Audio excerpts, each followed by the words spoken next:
สบายดีพวกเขาไม่ยังวะไม่ยังพวกเขาไม่ยังอีอดไม่ยังวะยุดเกลืออีอดมันคล้อง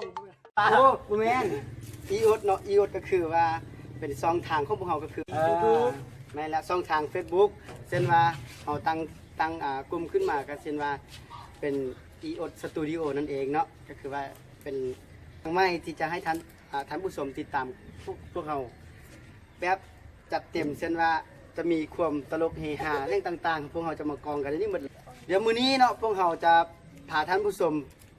ไปไทยเดี๋ยวนี้เขาบ่ไทยแล้วอยู่ประเทศลาวนะมันรู้สึกว่าให้กับไทยจะอยู่ประเทศลาวเดี๋ยวนี้เขาจะมีการเปลี่ยนบรรยากาศก็คือไปไทยอยู่สหรัฐอเมริกาเนาะไปอ่ะไปจะไปนำยกมือยกมือขึ้นเนาะโอเคไปพร้อมกันสินะไป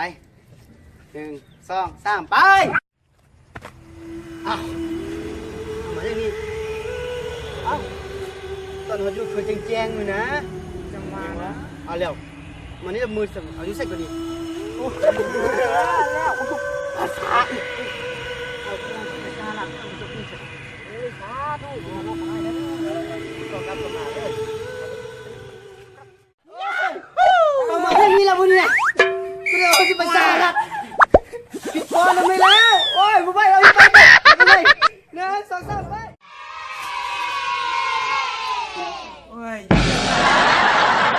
สหรัฐอเมริกาจังเถื่อเฮ้ยเขาว่าเขากลับบ้านฮะ